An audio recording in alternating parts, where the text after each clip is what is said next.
Hello, everyone. Welcome to the webinar from PilotSTRATEGY on the citizen engagement that we conducted in PilotSTRATEGY, and we will give you some insights on what communities are telling us about CCS. Great that so many of you were able to attend. What you can expect today is here. I will just very briefly give an overview of the project and the general context, and then we will dive into 3 different regions in Portugal, in Spain, and in France, with different foci on different aspects of the citizen engagement activities. And finally, at the end, we will have about 20 minutes for discussions and question and answers. So please feel free to use the chat for your questions. If you have them in between, I will have an eye on it so we can discuss them afterwards.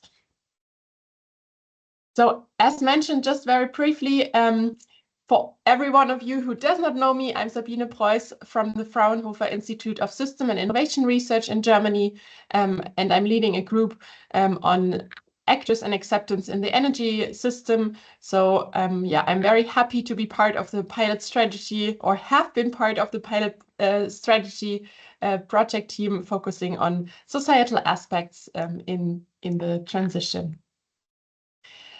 Very briefly about the project. So PilotSTRATEGY is an Horizon 2020 project which ran for 5 years. So it started in May 2021 and it's closing next month, very unfortunately. And it really had the aim to understand CCS more deeply and also its implementation. So the scaling up of CO2 storage and to conduct pilot study in very regional and promising regions across Europe. And we included here, of course, geological aspects, but also economic, technological, but also political and social aspects. So it really was a systemic view. And we had 16 partners from 7 countries, which you see here on the map. And of course, the names of the partners listed also on the slide. And those 5 countries that were countries with pilot studies are marked in the darker blue.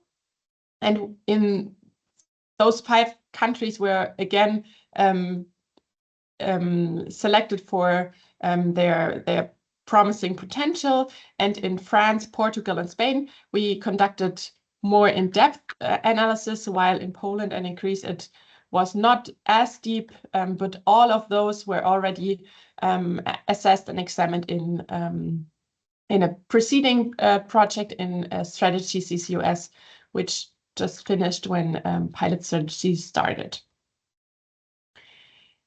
So having said that, of course, you can also have a look more closely into the project if you would like to know more about it on the website, which is just pilotstrategy.eu. Now going into the work package on the societal aspects, we had a quite broad perspective. So we had from another work package a trans and interdisciplinary dialogue, which included more or less, or which built the basis and the context for all of our activities. And it also included a manifesto, which just laid out how to communicate with the stakeholders and the communities that we analyzed, and to have an overall understanding that the consortium agreed on. And then our activities were distributed among the exploratory phase and an engagement phase, and then, of course, the final outcome. So in the exploratory phase, which were the first 18 months of the project, we looked into the policies that are relevant for CCS implementation in the PilotSTRATEGY countries, the 5 that I've mentioned, but also in front-runner countries, which here were the Netherlands and the UK. And we updated this at a later stage in the project, at the same time to explore the regions and the communities more in detail. We did a document analysis of the local media. We also included Google search outputs and Wikipedia articles, and we conducted first interviews with stakeholders, which were over 50 interviews in the different countries.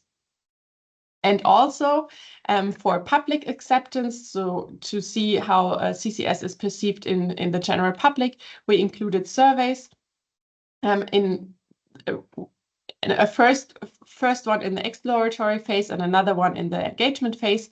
And the public acceptance survey in the first phase was for all 5 countries, while the second wave was only conducted in the 3 main regions, Spain, Portugal, and France. In the engagement phase, we had set up regional stakeholder committees, which met on a very regular basis. So we had about 300 stakeholders with which we engaged. And of course, we also had a lot of engagement with the citizens in country-specific formats, which you will hear more about in a second. And so in the engagement phase, we had stakeholders at the one side and citizens at the other side.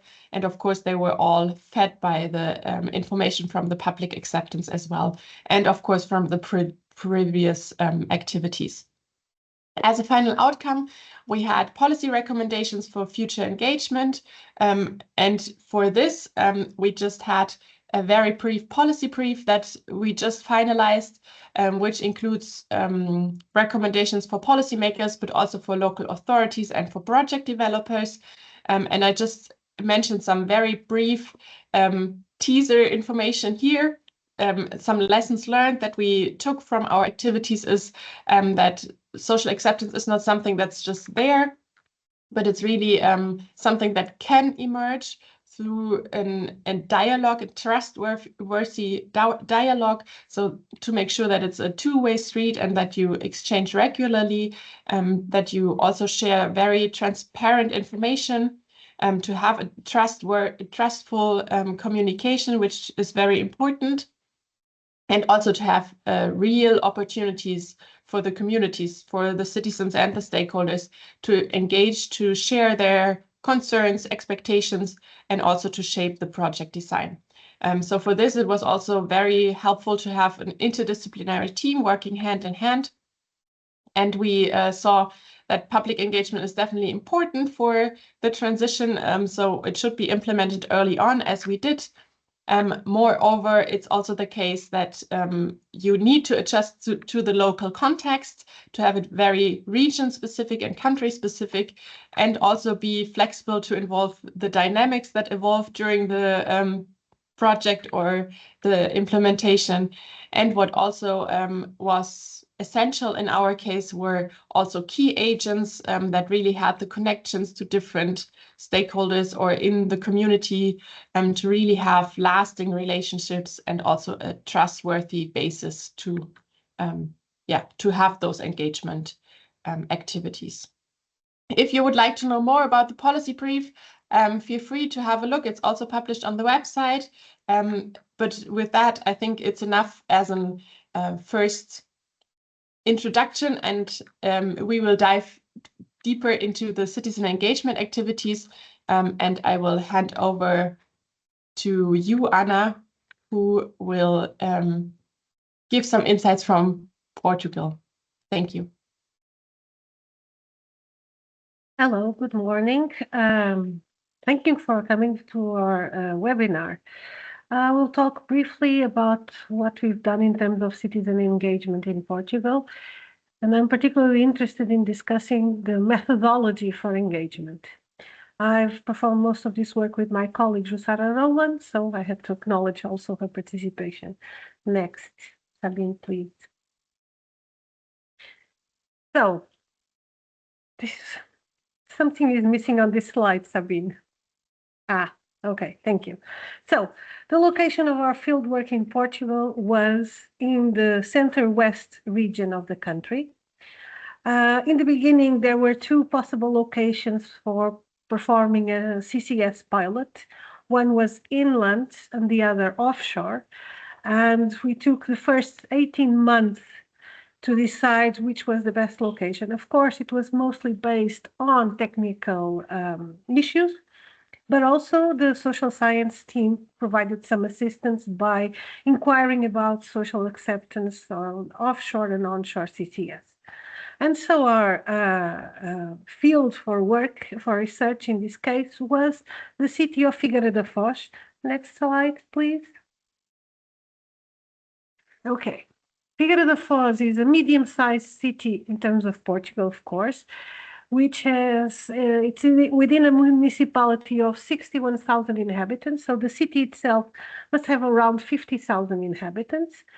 It is both a commercial port and a fishing harbor. So these economic activities connected to the sea are quite important. But it's also a beach resort that relies substantially in economic terms on summer tourism. It is also an industrial town because it is surrounded by paper mills, which cause severe environmental impacts and cause some dissatisfaction in the population. So we were not talking about a pristine environment where CCS would be located, but rather a town which has already experience of heavy commercial and industrial activities. Next slide, please. The way we went about citizen engagement at Figueira da Foz was a two-pronged approach. First, in 2024, we invited local residents, particularly through civil society organizations, schools, youth groups, parishes, to participate in a workshop to discuss CCS. Of course, as you might imagine, CCS is a highly unknown technology. It has never been applied in Portugal. It has never been discussed publicly. That was one of the results from our media analysis. And so we knew that we were entering in uncharted territory in terms of public perceptions of CCS. We did just one session in February 2024, and we managed to get 9 participants, more registered to attend, but at the end, they had better things to do on a Saturday afternoon. Everything we did in terms of citizen engagement was closely connected to the work of the technical team. So in both of these occasions, they were present and they were able to explain quite clearly what the project was. And then since we were not quite satisfied that we only reached 9 participants, our second initiative was of a slightly different nature. We prepared an interactive exhibition that was held for just one afternoon in a very popular place in the city. We did it on September 2025. Again, we were not so fortunate because it was a beautiful sunny day and people prefer to be on the beach and not discussing carbon capture and storage. But we managed to attract 29 participants. We used pretty much the same strategy for recruiting the visitors, but we also got the help of the local municipality, which disseminated and publicized the event through their social media. Again, most of the work was done by the technical team, and we were just on hand to provide and to collect data. And so the workshop, we did an introduction to CCS and also a presentation specific about the project pilot strategy. We discussed not just the technology, but the actual pilot. And we asked them about factors for acceptance and whether they would be at the end in favor or against a project like this in their vicinity. In terms of results, Sabine? What we realized was that some participants did their homework beforehand, and so they arrived to the event, the workshop, fairly well informed and with strong positions against CCS.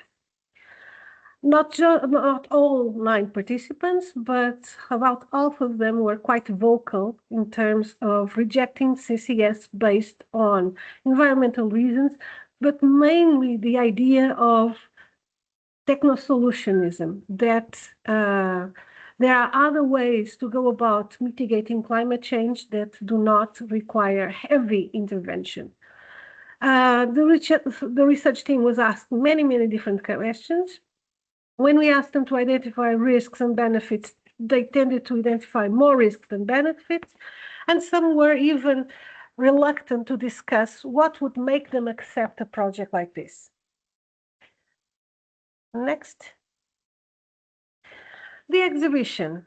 We tried a different approach. It was an open doors event, like Claire will talk about in France, but we did have to stimulate the discussion, both an initial part with posters that explained CCS, the project, the risks, the benefits, and try to provide a frame for people to decide what their opinion about it was. But then we had a more interesting part made by our colleagues from the University of Évora. We had a lot of interactive displays and microscopes and a model of the future, the drill and the borehole that would be made offshore. We also had a station where we collected opinions through post-its, voting, and the opportunity to leave comments. Sabine, please. In terms of results, they were pretty much as expected. I would say that there were more favorable positions regarding CCS in the public that visited the exhibition than the ones that participated in the workshop. We know that the ones who were more critic of CCS were directly invited to participate, to come to see the exhibition and discuss with us again, but they deliberately stayed out. We know that because they expressed their opinion on social media, so that was also a valuable contribution to the data we were collecting. I think that in terms of risks and benefits that visitors identified, it's pretty much the same in all CCS projects. They were concerned with safety issues. They were also concerned with the energy that will be expended on capturing, transporting, and storing CCS, which is something that didn't come up very often in discussions, but people were concerned. The issue of costs and who will pay for them. They were concerned that the community at large would not be in favor of CCS. But on the other hand, they do recognize the benefits in terms of the reduction of emissions, some reduction of pollution in the city as well, and also the economic benefits in terms of employment. Next. So overall, these two different events, different methodologies, allows us to more than collect information from citizens, it allowed us to put the project out there, to generate a discussion with residents in the city.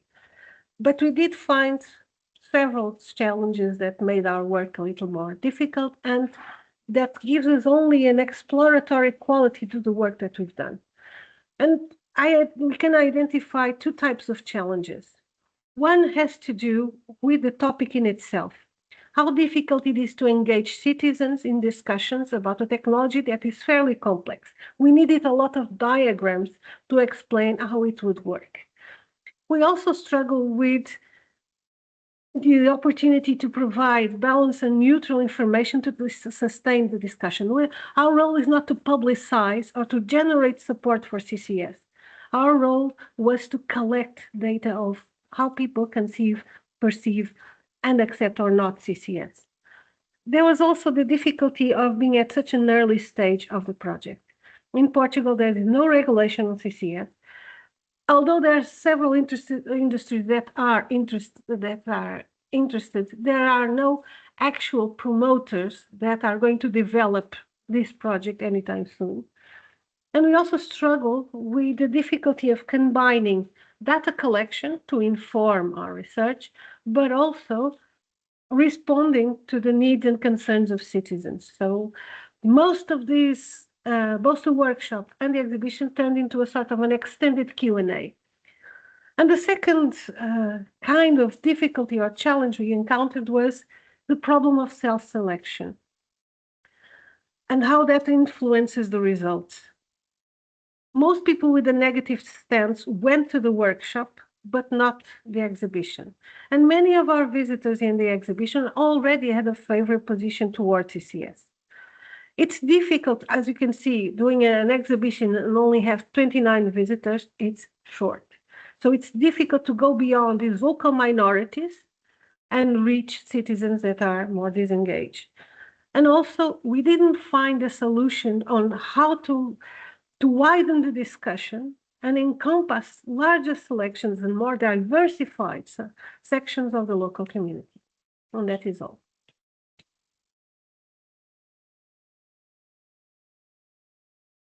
Thank you, Anna.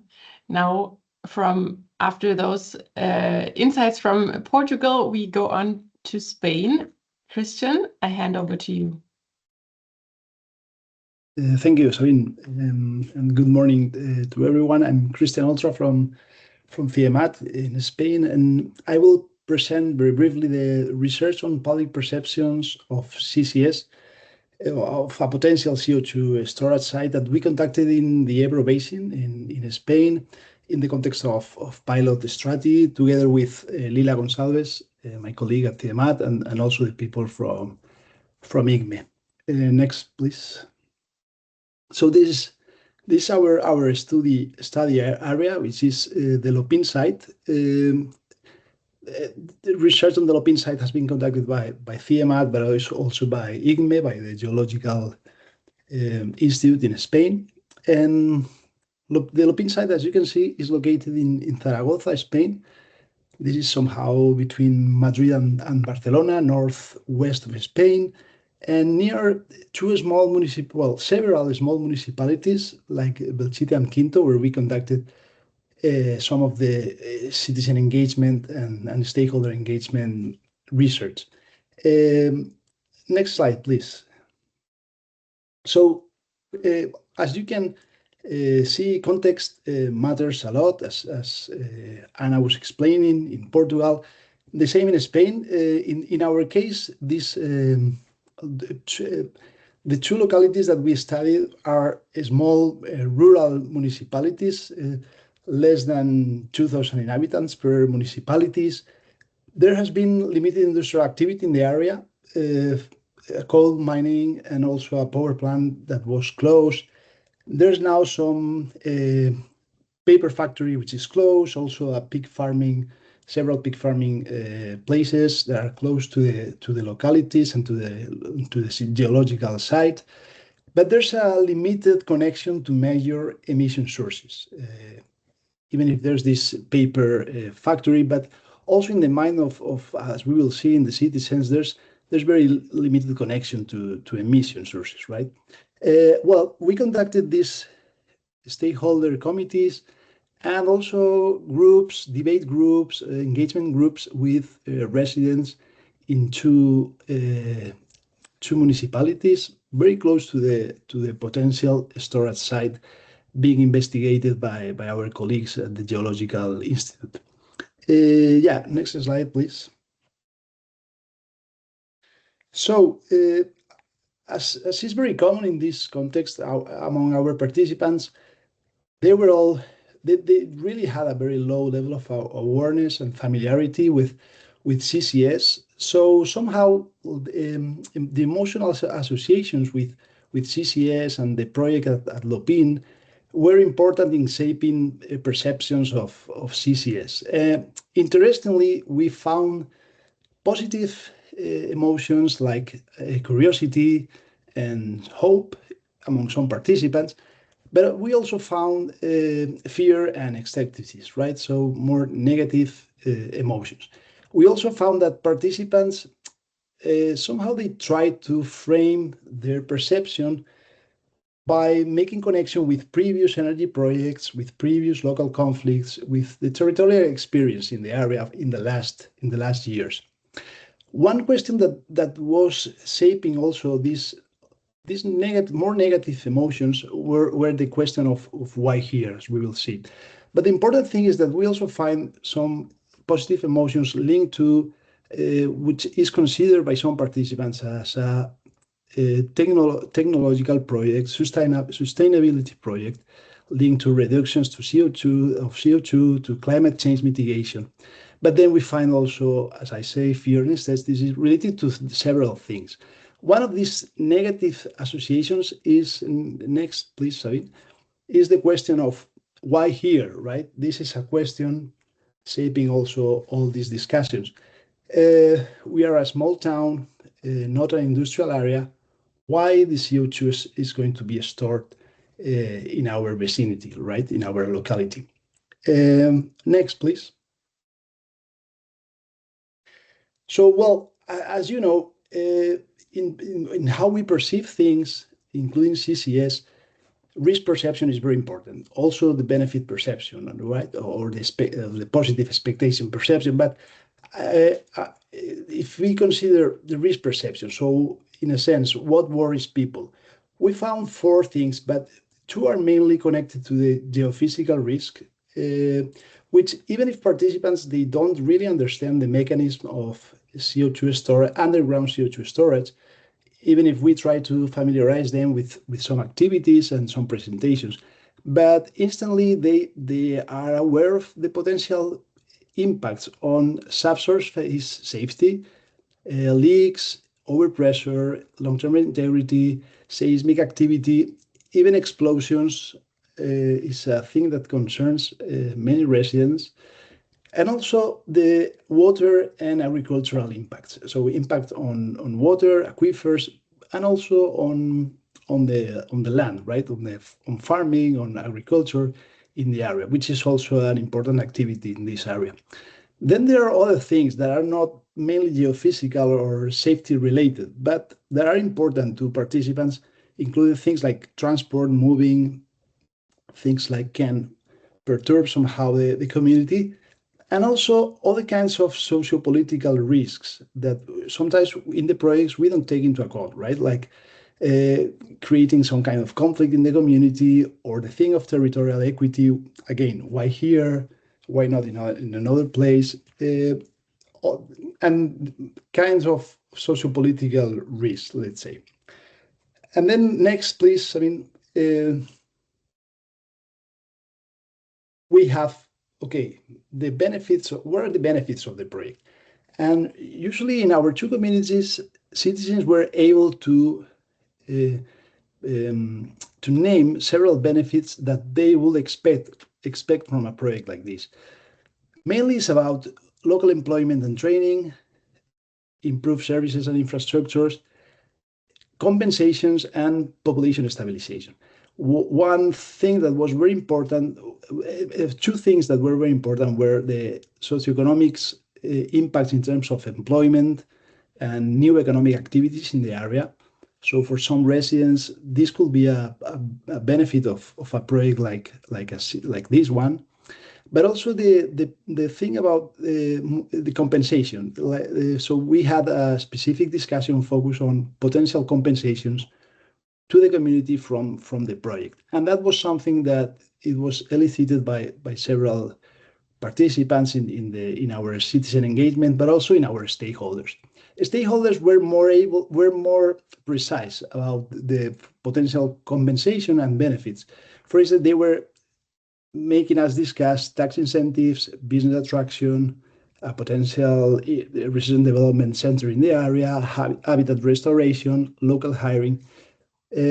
So benefits was an important part of the discussion, and of course an important part of the configuration of the community perception of the project. What are the benefits? What are our expectations? And what are the real benefits of a project like a CCS, carbon capture storage project? Next slide, please. Yeah. So then, as we know, and it was clear also in our meetings with residents, in our research, trust is also very important. We know from previous studies that it's usually higher among for technical experts or scientists.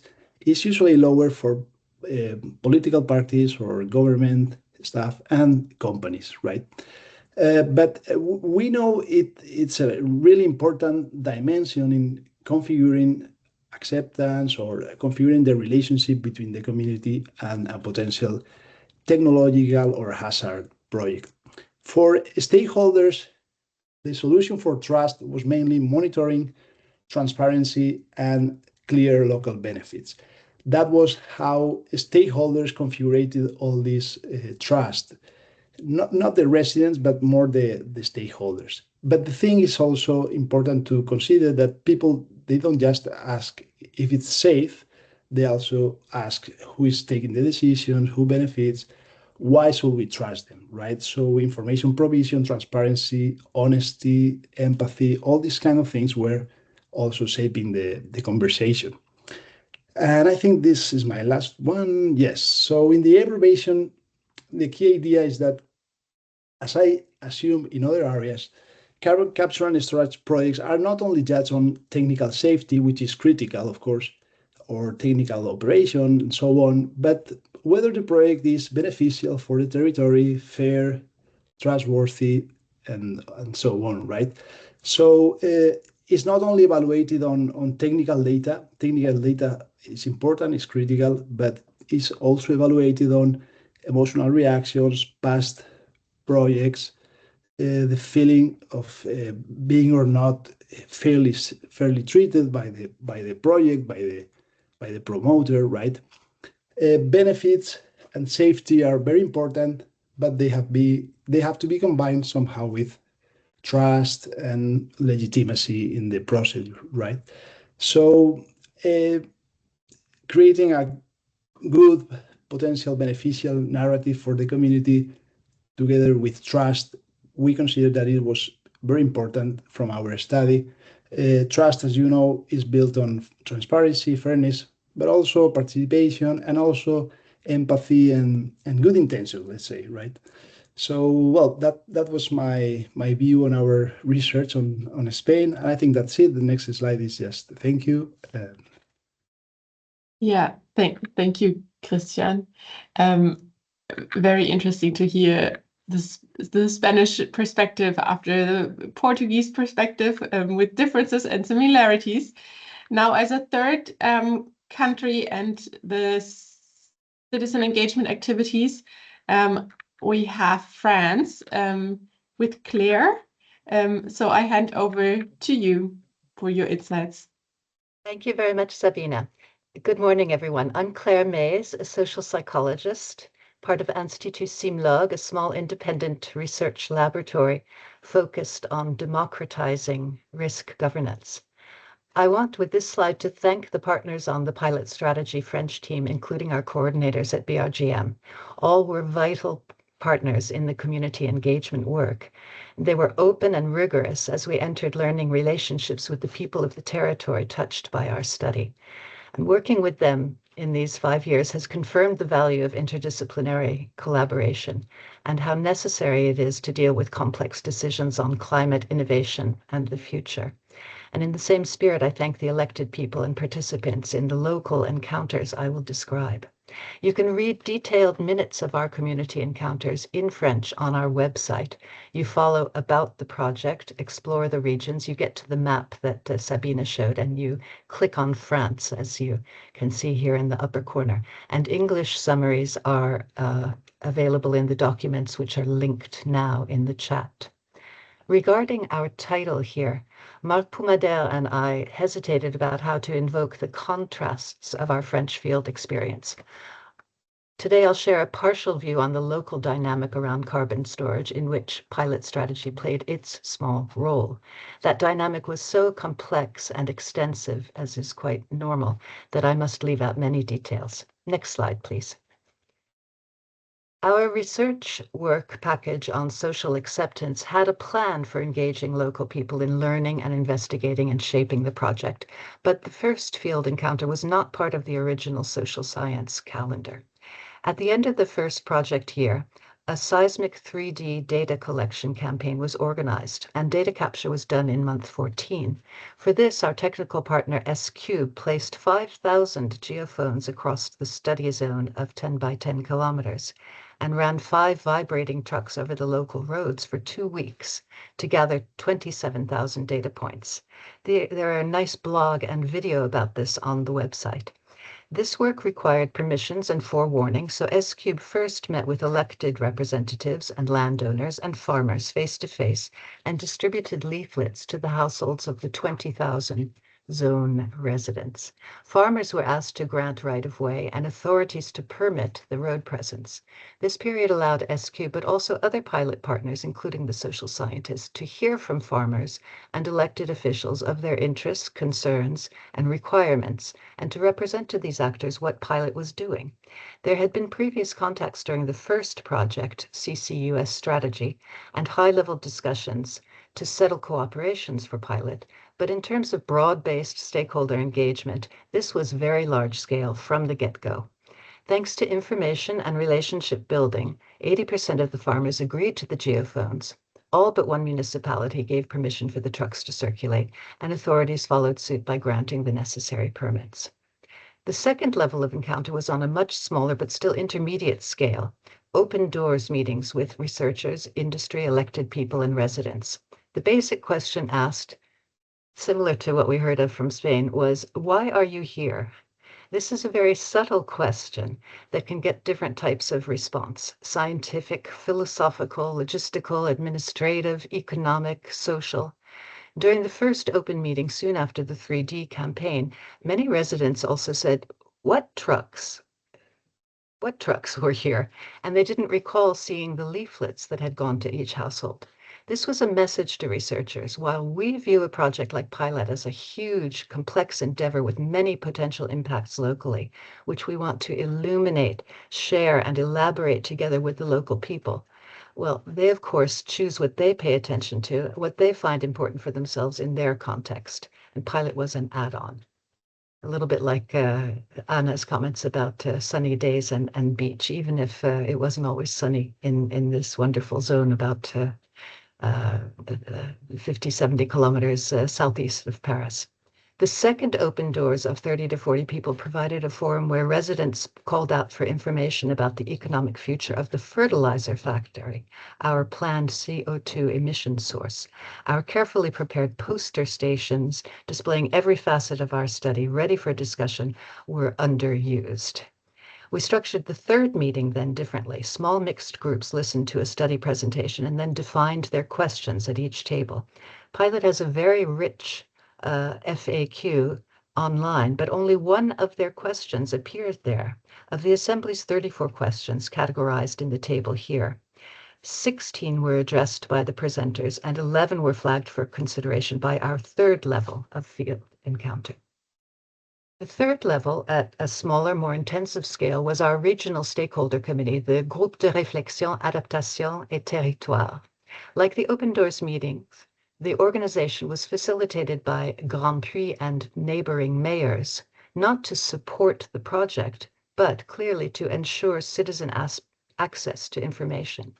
The group was smaller, about 20 participants, intended to have some continuity of attendance over time and to discuss questions of mutual interest in great depth. We met 4 times and developed a good practice of dialogue and debate. One participant articulated the benefit of such a forum to, one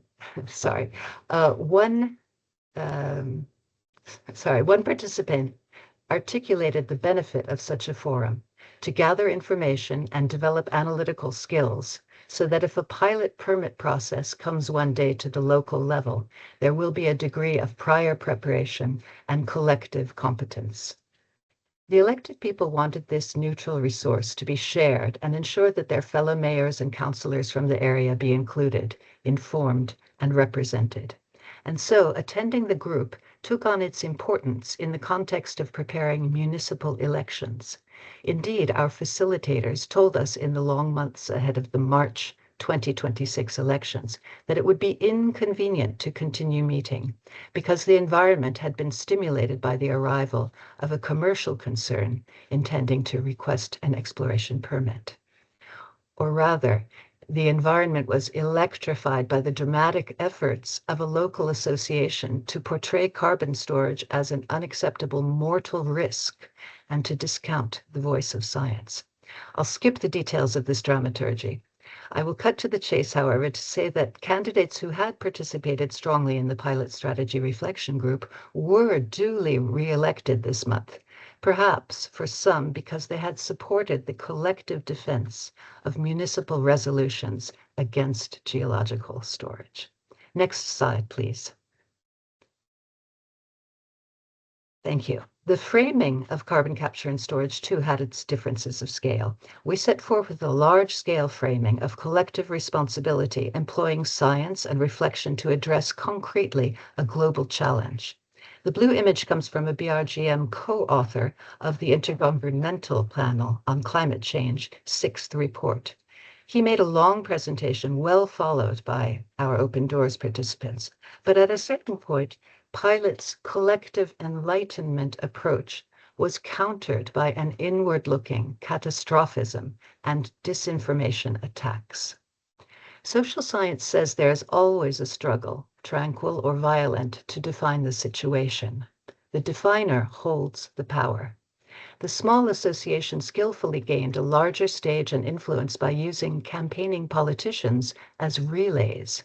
They, in some cases, emerged in the role of the white knight, protecting the vulnerable population, barricading against a threat of man-made limnic eruption, despite their knowing very well, after participating in 4 years of dialogue with PilotSTRATEGY, that Lake Nyos has little to do with carbon storage and nothing to do with the geology of the Paris Basin.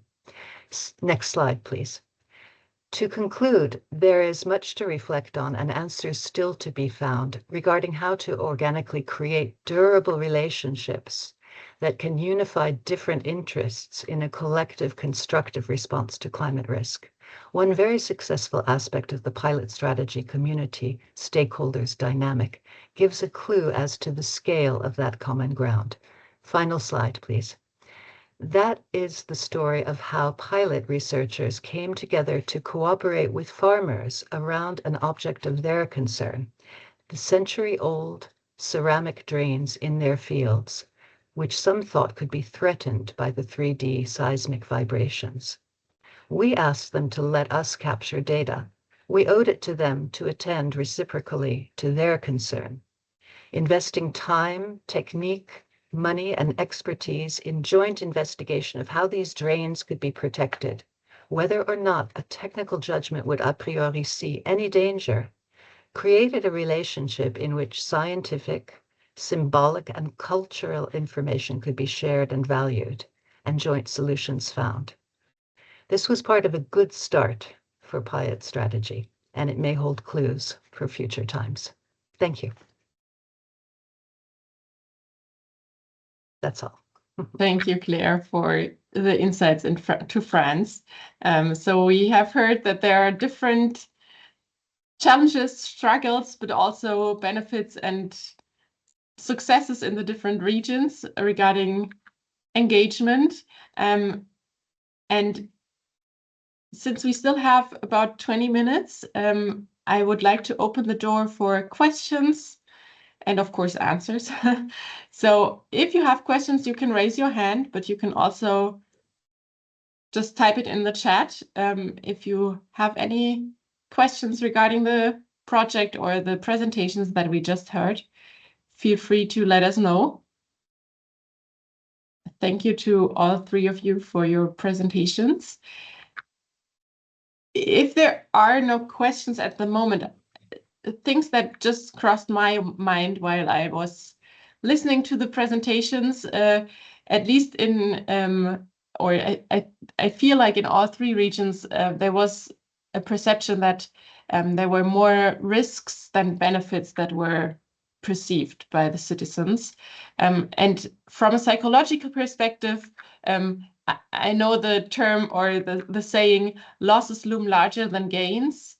And I was wondering whether this is just a psychological mechanism that people experience risks more heavily than benefits.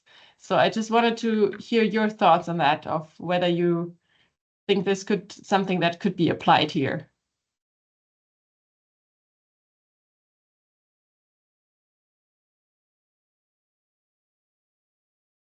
Christian, just go ahead. No need to raise your hand. Thank you, Sabine. I think I agree somehow. I will say there's, of course, the risk weight more in the perception than the benefits.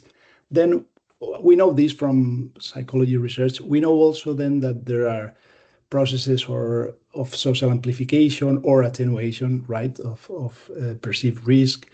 So you have both dynamics, right? You never know what is the end result. You have the initial intuition, more negative, more weight to the negative, yeah, and then the process of amplification that can be even through like social networks, or even like from the media side, or for stakeholders or actors, which can end up in a more complex process. But I generally agree. Yeah.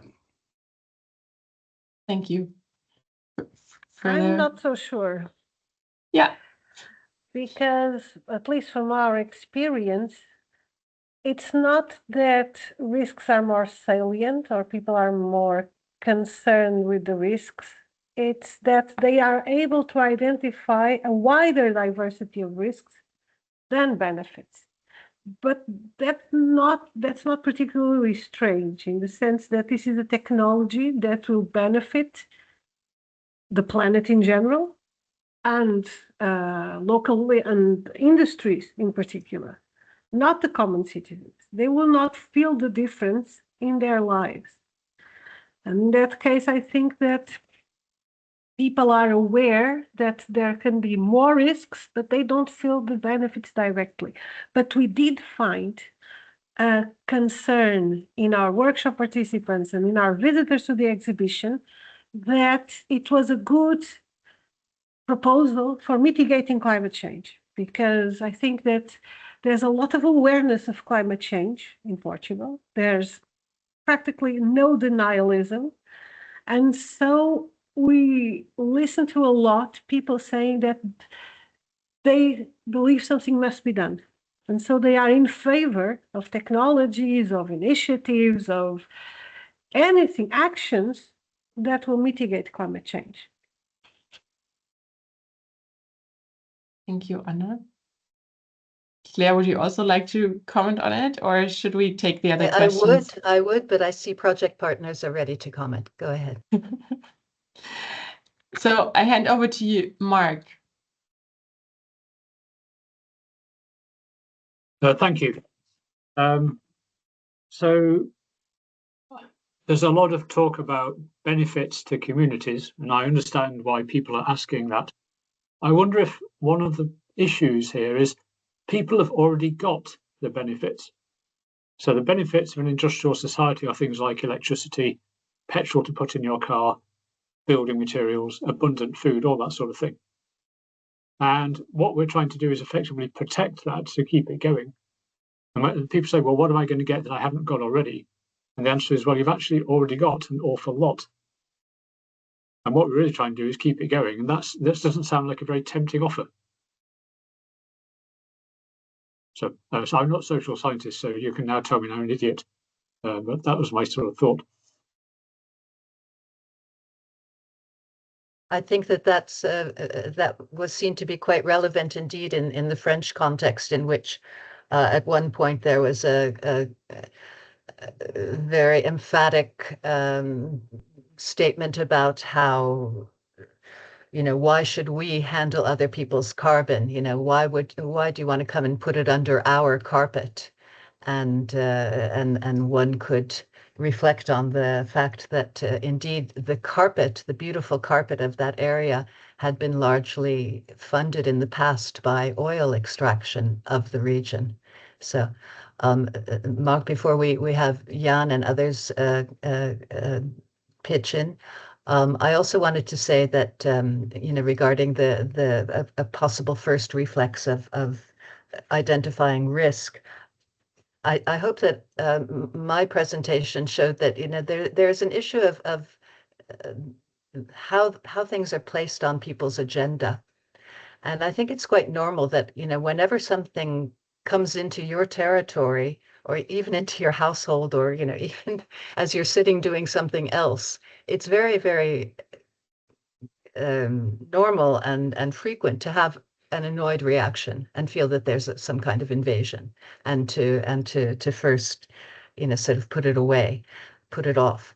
And so I think that the whole, creation of a shared agenda around climate mitigation and carbon storage, that is something that has to be. It will require many, many, many different kinds of interventions over quite a long time. And the levers that bring different people like us, for example, to realize that really we want mitigation and maybe CCS can be a solution. Those levers will be extremely different, and they have to be renewed and adapted throughout the future history. Thank you. Christian, did you also want to comment on it, or should we go to the next question? Perhaps we can go, to Okay. the next question. Yeah.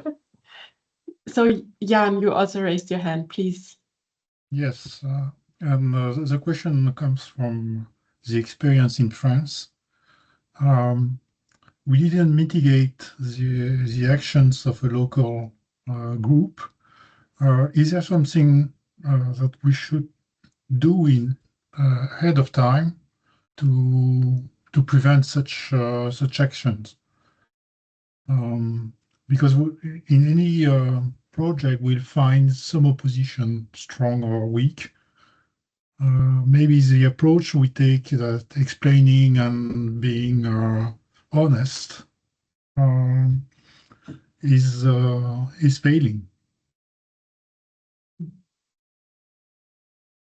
So maybe we should be more proactive in one way or the other. What do you think?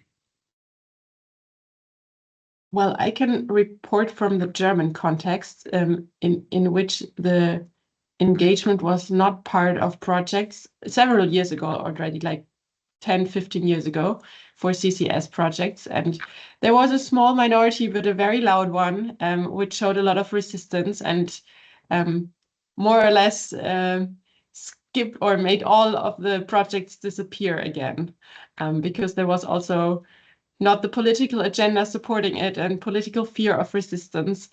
So I think if we don't have those engagement processes from the beginning and the honesty and transparency that we provide, at least that's my experience, I think then at an earlier or later stage, we will struggle. And I don't know whether we can then keep the project and hold it all together. That's my experience, but maybe there are different views from the other three speakers. I would say that first of all, I want to thank Jan, who has always been extremely present and thoughtful, facing the community and within our team. And I wanted to say that social change is very complex, and it takes a long time. And we may be a little bit, the gladiators in a first period, although the first period of CCUS has gone on for some decades now. I've often mentioned my experience with radioactive waste management. I spent 25 years working on getting more of a local voice for radioactive waste management from power production plants across Europe. And I think that what happened in France, which is, a cultural example and not replicated throughout, what happened in France was that gradually national level authorities, government elected representatives, gradually the national level became conscious of the fact that they had to support this process of looking for ways to manage our collective radioactive waste. And as they tinkered and tried to understand how to support it, the empowerment of the local level and of the federations of the local citizens in all the roles that they could play, locally elected, consultants hired by communities to help them with all kinds of the elements of risk analysis, shall we say, the more empowerment on national level there was, the more structure of how we can address this together and respect the different interests and the different views and look for that together. The more that was done, and it took many years, the better. That's my reflection. And I think an important aspect also is also something that refers back to your answer before, Claire, right? That it just takes time, and change is always something that's hard and not very comfortable usually, which also goes to Mark's questions on whether we have already everything and just keep the status quo as it is. So change is not comfortable. Are there more questions?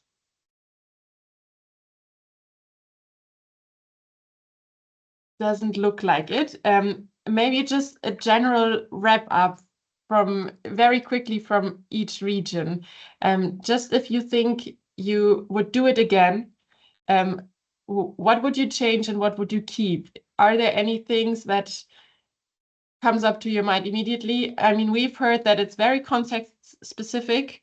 It depends on the sunshine or the perception of the different people. It depends on who is walking by and who is perceiving the leaflets or not. So if you have anything that you would keep or change, share it with us, please.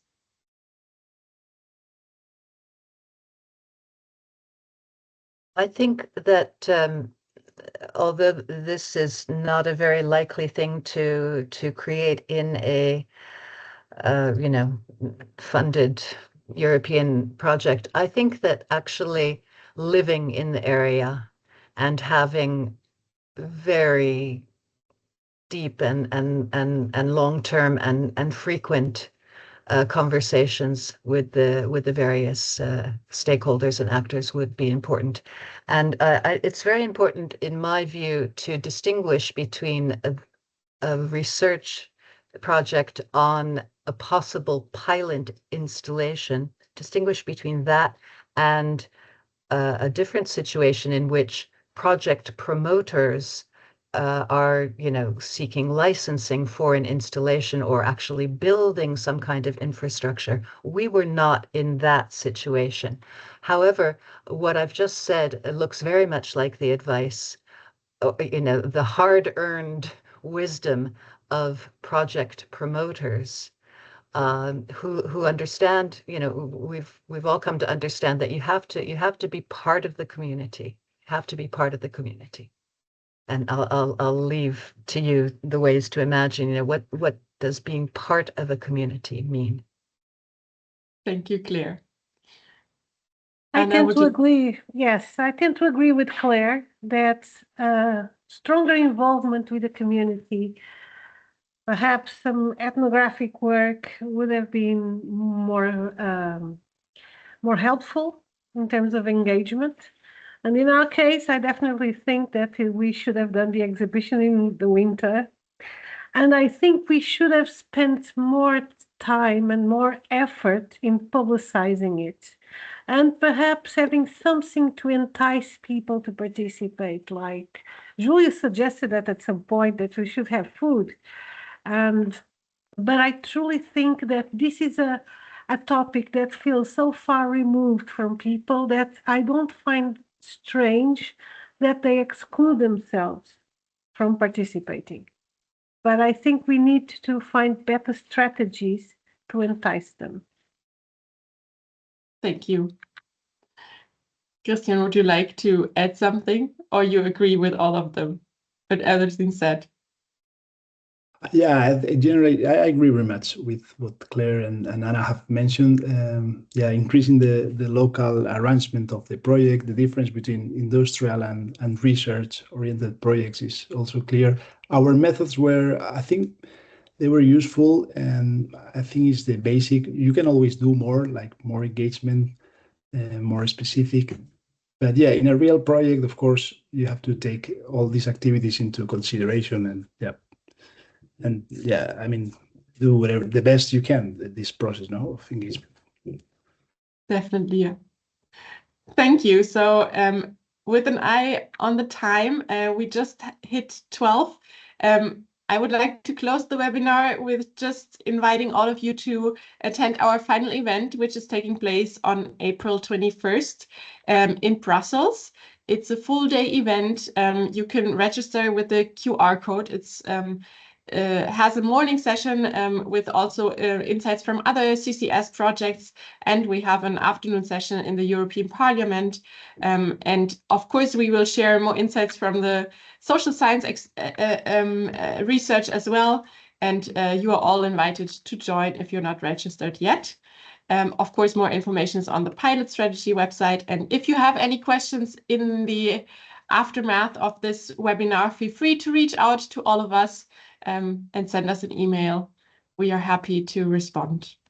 Thank you all for your time and for joining. And thank you to all the speakers for distributing and sharing your insights. Thanks a lot and have a good rest of your day.